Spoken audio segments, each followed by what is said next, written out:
한국의 성도님들 안녕하세요. 네, 벌써 8번째 시간, 기독교 핵심교회의 8번째 시간을 이제 가지게 되었습니다. 지금까지 많은 시간은 아니었지만 정말 교리라는 그 자체가 방대한 것을 가지고 있습니다. 여러 가지 교리에 대한 이야기들이 책으로 봤을 때도 두꺼운 책으로 여러 권을 읽어야 되는 그러한 내용인데요. 그 내용 중에서도 우리 신앙에 있어서 가장 핵심적으로 가장 중요하다고 생각되는 부분들만 이제 하나하나 그렇게 이제 우리 성도님들과 나눠보았는데, 오늘은 그 마지막 시간으로 이제 10계명에 대해서 함께 나눠보도록 하겠습니다. 자, 10계명 하면 어떤 생각이 드십니까? 맞습니다. 10계명은 법입니다. 어떻게 하는 율법으로 하나님께서 우리에게 모세를 통하여서 우리에게 주신 하나님의 율법입니다. 자, 지지난 시간부터 해서 기도하는 방법, 그리고 우리의 신앙 고백, 어떻게 우리의 신앙을 고백해야 되는 것인가, 무엇을 믿어야 되는 것인가 라는 것을 우리가 가장 기본적으로 알고 있다고 쳤을 때에, 우리가 그리스도인으로서 어떻게 살아가야 되는 것인가, 어떻게 우리가 이 삶을 살아가야 되는 것이 가장 중요한 것인가에 대한 것을 가장 핵심적으로 우리에게 말하고 있는 것이 바로 10계명입니다. 자, 이 10계명이라는 것은 결국에는 법으로서 우리에게 하나님께서 주신 것입니다. 사람이 법이 없이는 사실 살 수가 없는 이유가 무엇이냐면, 법이 있기 때문에 이것이 잘못되었구나, 법이라는 것을 지정해 놓고 그것이 있기에 거기에 빗대어 봤을 때에 이 일이 잘못되었구나 라는 것을 알 수 있게 되는 것입니다. 10계명과 똑같은 역할을 합니다. 우리 그리스도인에게 있어서 그 10가지로 우리에게 보여주고 있지만, 그 법을 통하여서 이러한 부분들은 하지 않아야 하기 때문에 이것들을 어기면 틀린 것이기 때문에 죄를 짓는 것이구나 라는 것을 알게 됩니다. 특별히 출애굽기에서 모세가 돌판을 깨는 그러한 10계명을 한번 깨부수는 그러한 장면이 나타나게 됩니다. 자, 이 장면에서 많은 사람들은 어떤 이야기를 하냐면, 모세가 화가 났구나, 모세가 화가 나서 이 돌판을 깼구나 라고 그렇게 이제 생각을 할 수가 있지만, 사실 모세가 돌판을 깼던 이유가 무엇이냐면, 이스라엘 백성들을 더욱더 구원하고, 이스라엘 백성들, 지금까지 그 출애굽하고 그 시내산까지 왔었던 그 이스라엘 백성들을 모세가 구원하기 위하여서 돌판을 깨부셔버린 것입니다. 자, 그 이유가 이 돌판을 이제 그 앞에서 모세가 하나님의 율법을 받기 위해서 시내산에 올라갔을 때에 그 사람들이 밑에서 어떤 일을 했었냐면은 우상을 만들고 그 우상이 우리를 출애굽하게 만들었던 신이다라고 얘기하면서 그 우상을 섬기는 그 모습들이 나타났는데, 만약에 그 10계명, 모세가 받은 그 10계명을 들고 바로 거기에 갔을 때는 그들이 했던 그 일들 자체가 이제 죄가 되기 때문에, 이것이 문제가 되기 때문에 모세는 그 순간 이 돌판을 아예 깨부셔버림으로써 이들이 아직 죄가 죄인 것을 모르기 때문에 그렇게 했다라고 얘기하며, 한 번에 더 기회를 주기 위한 그 모습으로 모세가 돌판을 깬 것으로 그 내용들을 우리가 볼 수가 있습니다. 그래서 다시금 모세는 40주 사시아로 올라가서 그 내용들을 다시 한 번 더 그 백성들에게 얘기하고 44야 동안 다시 한 번 더 그 10계명의 그 두 돌판을 그렇게 받아서 내려오게 되는 것입니다. 자, 10계명의 이 내용들, 결국에는 우리가 어떻게 살아야 되는 것인가, 어떠한 법으로 우리가 이해를 하고 우리가 걸어가야 되는 것인가 라는 것들을 우리가 볼 텐데, 자, 첫 번째로 이 10계명이란 것은 두 가지로 나누어서 우리에게 다가오고 있습니다. 첫 번째 돌파는 하나님과 인간과의 관계, 그리고 두 번째 돌파는 인간과 인간의 관계에 대한 부분들을 나타내고 있는데요. 자, 먼저 첫 번째 돌파는 우리 한번 그 첫 번째 돌파의 내용은 1에서 4계명의 내용으로 우리가 볼 수가 있습니다. 그 첫 번째 내용은 나 외 다른 신을 섬기지 말라 라는 것으로부터 시작되게 됩니다. 자, 그렇게 되면 아까 말씀드렸던 그 모세의 그 돌판을 깼던 그 이유. 첫 번째부터 이들이 하나님의 그 하나님 외에 다른 신을 섬기고 있는 그 모습이 있었기 때문에 전부 다 진멸되어야 되는 그 모습이 나타나기에 아예 그냥 법을 안 들고 가버리게 된 것인 거죠. 자, 그래서 이제 첫 번째 그 내용. 나 외 다른 신을 섬기지 말라. 이거는 오직 하나님만을 섬기고 하나님만을 높이고 오직 우리 그 삶에 있어서 다른 것을 향해 나가는 것이 아니라 오직 하나님께만 영광을 돌려야 되는 우리 인간의 원래 모습에 대한 것을 하나님께서 만들어 주신 것 얘기하고 십계명 통해서 얘기하고 있는 것입니다. 그렇게 우리는 하나님 이외에 다른 것을 섬겨서도 안 되고 하나님 위에 다른 것을 바라봐서도 안 되고 하나님 위에 다른 것을 높이기 위해서 하나님 위에 다른 것을 바라보지도 말아야 한다는 것입니다. 자, 이것이 무엇을 뜻하냐면 우리 창세기에서 보게 되면은 그 하와가 그 선악과를 보게 됩니다. 죄의 시작은 보게 됨으로 시작되었던 것입니다. 자, 3장에서 보면은 그 하와가 이 선악과를 본즉 보암직도 하고 먹음직도 하고 라고 나를 뭐 지혜롭게 만들고 가게 할 것 같다라는 그 모습, 그 고백들을 하게 되는 것을 보게 되면 보는 것에서부터 시작된다는 것입니다. 그렇기에 첫 번째 계명, 나 외 다른 신을 보지도 말고 하지도 말라는 것입니다. 그리고 두 번째 하나님께서 만드는 거는 우상을 만들지 말라고 얘기하셨습니다. 자, 이 우상을 만든다라는 내용을 보게 되면 우리가 가끔씩 착각합니다. 우상을 만든 사람, 아브라함의 아버지, 뭐 데라, 뭐 이런 사람이 이제 뭐 잘못된 것이다. 뭐 우리 그런 식으로 생각을 할 수가 있는데 이 우상이라는 것은 사실 그 범위가 엄청나게 넓은 것입니다. 즉 하나님보다 더 높게 생각하는 것은 모두가 우상이 되는 것입니다. 그래서 하나님보다 높게 생각하는 이 자체만을 생각이 드는 그 순간 우리는 우상을 만들게 되는 것이죠. 그렇게 우리 성도님들께서는 이 우상을 만들지 말라라는 것을 새겨셔야 진짜 매번마다 우리가 생각을 해야 우상을 만들지 않게 된다는 것입니다. 특별히 이번에 제가 이제 아이를 출산하다 보니까 이 아이 자체가 너무나 좋아 보이는 거예요. 하나님보다 좋아 보일 수도 있을 것 같다라는 생각이 드는 겁니다. 그러는 이 순간, 그 순간 우리는 두 번째 계명을 어기게 되는 거죠. 자, 그리고 세 번째, 나 외 다른 신을 하나님의 이름을 망령되이 일컬지 말라라고 얘기를 합니다. 자, 하나님의 이름을 망령되이 일커냐. 자, 이 내용을 보게 되면 어떤 내용이냐면 하나님의 이름을 욕하거나 하나님의 이름을 마음대로 사용하거나 하나님의 이름을 막 갖다 사용하고 그 이름으로 맹세를 하거나 라는 그런 부분들을 얘기하는 건데 솔직하게 딱 얘기하자면 하나님의 이름을 망령되이 일컫는 적이 잘 없지 않습니까? 뭐 그냥 대놓고 하나님의 이름으로 뭐 어떻게 막 하겠다 뭐 그렇게 얘기한 사람은 사실 잘 없습니다. 그러나 이 부분도 망령되이 일컫는다는 이 부분도 사실은 광대한 부분입니다. 특별히 미국의 욕 중에서 참 안타까우게 지저스 예수님이지 않습니까?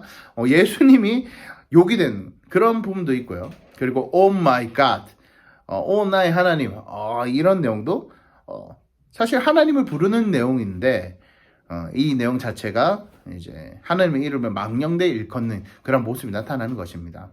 자, 네 번째로 안식일을 기억하여 거룩히 지키라 라는 내용입니다. 안식일을 지킨다라는 이 내용은 과거 예수님께서 이 땅에 오시기 전에는 안식일 토요일을 지키게 되었어요. 왜냐하면 하나님께서 일, 월, 화, 수, 목, 금, 토 그리고 그 날을 지키시고 토요일 날 마지막으로 하나님께서 안식하셔서 그 세상 그 유대인들도 아직도 그 토요일로 지키고 있고 또 제7일 안식교 이단 같은 경우에는 토요일을 그렇게 이제 자기의 뭐 안식일로 그렇게 지키고 있습니다.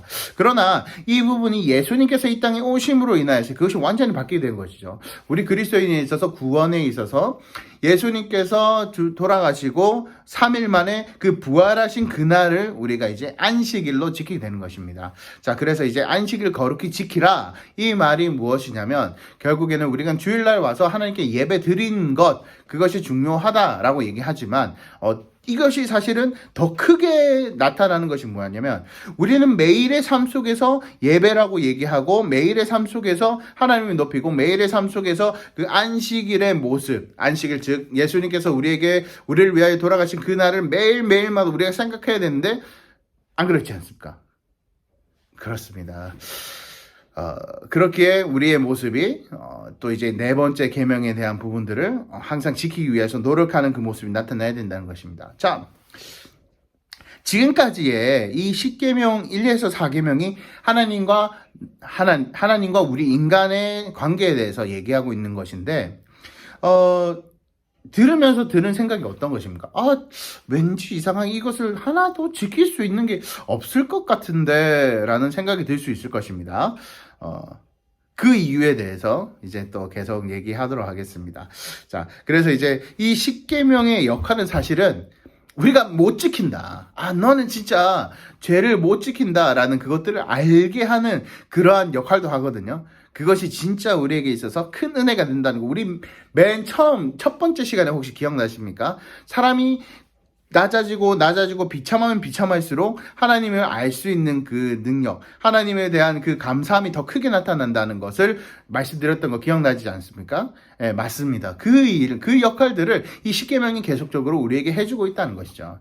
자, 이제는 하나님과 사람, 그리고 사람과 사람 관계에 대한 두 번째 돌판으로 넘어가면 다섯 번째, 내 부모를 공경하라 라는 부분이 나옵니다. 그런데 이제 아까 똑같은 그 맥락으로 말씀드리자면 부모님 공경 안 하시는 분 있으십니까? 없습니다. 그런데 이 내용이 정말 또 광대하게 나타나요.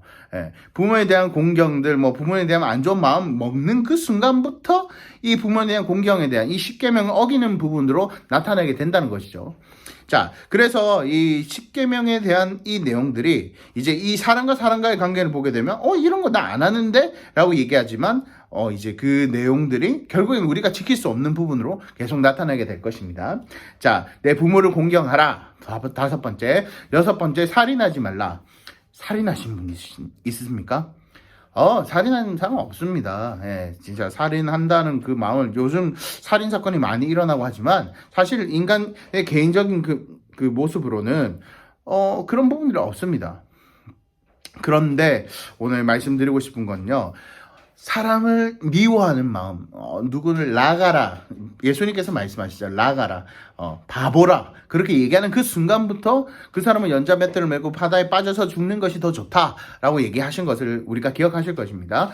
그래서 이제 그 마음, 욕하는 마음, 그 마음만 있으면 살인하는 마음과 똑같은 것이라고 얘기하고 있습니다. 자, 일곱 번째, 간음하지 말라. 간음하는 거. 사실 바람 피는 거 쉽지 않잖아요. 바람 피는 사람 없지 않습니까? 특별히 우리 교회 다니는 사람 바람 피는 건 잘 없는 것 같은데, 좀 그런 부분들, 간음하는 것, 내 지나가는 사람을 위해서 음력을 품는 그 순간부터 간음하는 것이다 라고 얘기하는 그 내용이 이 십계명 일곱 번째 계명에 포함되고 있다라는 것입니다. 자, 그리고 여덟 번째 이 십계명, 사실 십계명 외우기 어렵지 않습니까? 이 여덟 번째 계명은 절대 잃어버리지 않게 우리 성도님께 외우는 방법을 말씀드리겠습니다. 자, 인도에 가면은 도둑질을 하게 되면 어떻게 됩니까? 맞습니다. 팔이 잘리게 됩니다. 팔을 잘라버리는 거예요. 손을 막 때리게 됩니다. 자, 그래서 도둑질하지 말라. 도둑질하면 팔이 잘린다. 여덟 번째 계명. 조금 잔인하지만 외우기 쉽지 않습니까? 꼭 기억하셨으면 합니다. 자, 도둑질하지 말라. 내 것에 대한 것을 훔치는 그 마음만 있어도 훔치는 것이다 라고 얘기는 하는 것입니다. 자, 그리고 아홉 번째 계명, 내 이웃에 대하여 거짓 증거하지 말라. 거짓말. 자, 이 거짓말에 대해서 참 조금 말씀을 드리고 싶은 것이 있는데, 그러면은 백색 거짓말도 우리가, 백색 거짓말을 얘기하면서 남들에게 좀 그 일들을 위해서 거짓말하는 그런 내용을 나타내지 않습니까? 저도 저희 할머니가 돌아가실 때 제가 목사가 되기를 얼마나 그렇게 원하셨는지 저희 아버지께서 그때만 해도 전도사였는데 민규 목사 됐다. 할머니 돌아가시기 전에 그렇게 얘기하셨던 것을 얘기했다고 저한테 말씀하시더라고요. 사실은 거짓말에 대한 이 부분도 작은 것, 그 거짓을 전하는 그 순간부터 모든 것이 다 죄라고 이 십계명에서는 얘기하고 있는 것입니다. 마지막으로 탐심. 나의 이웃의 것을 탐하지 말라. 이 탐심이라는 것도 참 많이 나타나죠. 참 이웃의 것을 얻기 위하여서 그런 탐하는 마음들 얼마나 많지 않습니까? 얼마나 그 마음들이 사람들에게 많이 나타났길래 우리나라 같은 경우에는 사촌이 땅을 사면 그죠, 배가 아프다. 라는 그런 이야기가 나오기까지 우리에게 이제 그 모습들이 나타나는 것을 보게 됩니다. 특별히 이 사람과 사람과의 관계 5계명부터 10계명의 이 모습은 사실 작은 것 그거 하나를 하지 않으면은 하나님께 대한 높이는 것이 안 되는 것으로 우리가 알아야 되는데, 이것이 무엇을 얘기하냐면요, 조금 쉽게 말씀을 드리자면, 자, 부모에 대한 공경에 대한 것을 얘기하고 있습니다. 자, 그런데 이 부모 공경에 대한 부분들은 사실 하나님을 공경하는 것으로 연장되어 있다는 것입니다. 자, 이것이 무슨 의미냐? 내 부모님, 나에게 있어서 가장 가까이에 있고 나보다 위에 있고 나를 다스려 주시는 분, 그래서 하나님을 아버지와 같이 우리가 얘기를 하고 있는데, 그 아버지에게 우리가 그 아버지에게 사랑을 못 드리고 그 아버지를 높여드리지 못하면서 우리가 하나님을 높이고 있습니다, 나는 하나님을 높일 수 있습니다 라고 말할 수 있는 사람은 없다라는 것입니다. 쉽게 얘기해서 이겁니다. 나는 교회 열심히 다닌다, 나 하나님 믿는다 얘기하면서 나는 이제 예수 그리스도를 믿는다, 예수님 믿고 내 마음 가운데 믿음이 있다 라고 얘기하면서 교회에 한 번도 나오지 않는다면 그 사람이 과연 신앙생활이 있다라는 것을 우리가 알 수 있겠습니까? 그거와 마찬가지인 것입니다. 자, 우리 성도님들께 이제 이 10가지 계명에 대한 것을 우리가 얘기했는데, 이 계명을 통해서 하나님께서 계속 우리에게 얘기하고 싶은 것은요, 우리가 할 수 없음을 계속 고백하게 되는 것입니다. 자, 로마서에 보면은 율법은 죄를 알게 해주신다고 하셨습니다. 자, 내가 죄가 죄인 것을 알지 못한다면 우리는 하나님께로 나갈 이유가 없다는 것이고, 예수님께서 우리를 위하여 죽어주실 이유가 없다라는 것입니다. 자, 그래서 이 십계명이라는 것이 우리 그리스도인에게 있어서 너무나도 중요하고, 이 십계명이라는 것이 우리 그리스도인에 있어서 가장 핵심적인 교리로 우리에게 다가오고 있다는 것입니다. 그렇게 우리 성도님들께서는 이 십계명에 대한 것을 참 좀 마음속에 새겼으면 좋겠습니다. 이 10가지입니다. 사실 교회 오게 되면은 주기도문은 외워요. 예. 그리고 사도신경 외워요. 그런데 십계명은 안 외워요. 십계명은 저도 26살 때 외웠던 것 같습니다. 십계명의 중요성을 얘기는 들었지만 외우거나 마음속에 새기거나 이거에 대해서 얘기해주는 사람이 참 많이 없었던 것 같습니다. 그러나 이제 우리 마지막 시간, 이 기독교 핵심 교리 마지막 시간에 우리 성도님들께 얘기하고 싶은 건요, 이 십계명이라는 것을 좀 마음에 새겼으면 좋겠습니다. 새기는 그 순간 우리는 죄라는 것을 알게 되고, 우리의 비참함, 우리가 정말 아무것도 아닌 그 존재라는 것을 알면 알수록, 자, 교리에서 가장 중요한 것이 무엇이라고 말씀드렸습니까? 예수 그리스도입니다. 예. 예수님이 어떤 분이신가, 예수님 때문에 많은 교리적인 그 이야기들이 계속 나왔던 것입니다. 예. 그 예수님이 우리와 상관 있게 되는 겁니다. 십자가의 그 사건이, 예수님께서 우리를 위하여 돌아가신 그 사건이 죄를 알고 나의 비참함을 알면 알수록 알게 되는 것입니다. 우리와 상관 있게 되는 것입니다. 그러기에 이제 결론을 맺도록 하겠습니다. 지금까지 많은 교리적인 그 내용들, 우리가 많은 내용들을 보았다면 봤고, 그리고 진짜 교리적인 내용에 수박 겉핥기식으로만 우리 성도님들과 이제 핵심 교리에 대한 것들을 함께 나눴는데, 우리 성도님께 마지막으로 말씀드리고 싶은 건요, 예수 그리스도입니다. 예수님을 떠나서는 사실 이 교리도 필요가 없어요. 이 교리가 나오게 된 이유는요, 예수님께서 사람이신가, 예수님께서 신이신가 라는 것 때문에 교리가 만들어지게 되었고요. 또 예수님을 믿어야 되는가, 예수님이 하나님의 아들이신가, 아닌가, 인가, 긴가 라는 그것 때문에 몇백 년 동안 싸우면서 그것을 정립하고, 그리고 성경의 내용, 그 예수님의 이 땅에 오셨던 그 성경의 내용을 어떻게 또 잘 알 수 있게 되는가 라는 것을 정리한 것이 교리입니다. 그렇게 우리는 교리를 떠나서 살 수가 없습니다. 그러기에 교리를 마음속에 생기시고, 그리고 하나하나 좀 관심을 가져주심으로써 진짜 하나님에 대한 그 믿음들, 진짜 우리 그리스도인에 있어서 예수님 빼고는 말할 수 있는 게 아무것도 없지 않습니까? 그래서 예수님을 알고 싶어하는 그 마음들이 우리 속에 넘쳐나서 교리를 통하여서 우리의 신앙이 조금 더 한 단계 업그레이드 되시는 우리 성도님들이 되시기 원합니다. 자, 장장 8주 동안 이렇게 이제 기독교 핵심 교리를 들어주셨는데요.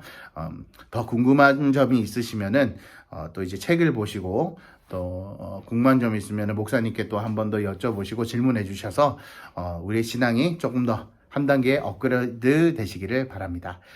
장장 8주 동안 고생 많으셨습니다. 감사합니다.